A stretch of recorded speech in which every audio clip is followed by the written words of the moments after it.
Helleland, vær så god. Takk, president. I dag har vi til behandling et forslag fra Venstre om likebehandling av kompetansesenter for rytmisk musikk.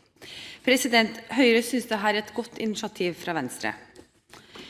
I dag er det sånn at samtlige regionale kompetansesenter for jazzmusikk mottar fast statstilskudd over statsbudsjettet. Men dette er ikke praksisen til de regionale kompetansesentrene for rytmisk musikk. Kompetansesentrene for rytmisk musikk bør likestilles, og de bør få fast årlige statstilskudd til drift.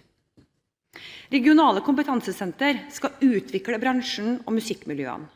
Hovedmålsettingen er en profesjonalisering av bransjen og sikre rekruttering, nyskaping og mangfold.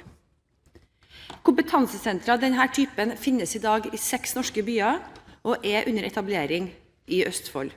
De mottar kommunale og fylkeskommunale tilskudd og prosjekttilskudd fra private og offentlige samarbeidspartnere.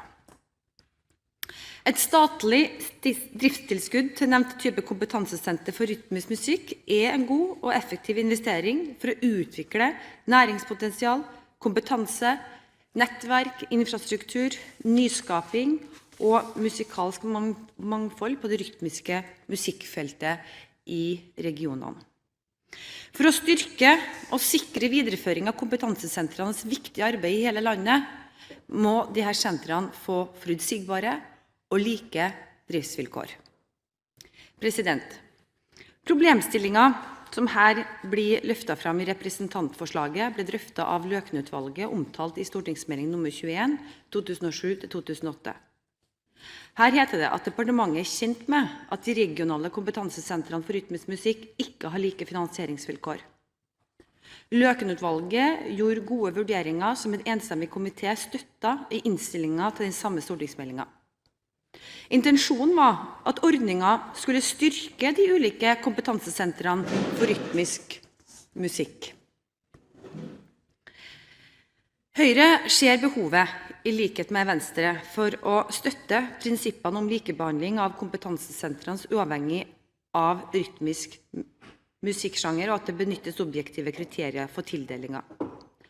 Regjeringen viser til at kompetansesentrene for rytmisk musikk fra 2009 mottok tilskudd over post 74, som var fra 2010 er forvaltet av Norsk kulturråd. Regjeringen viser videre til at ordningen er under evaluering, og at en rapport skal foreligge før sommeren, og på bakgrunn av det vil man derfor ikke ta stilling til forslagene.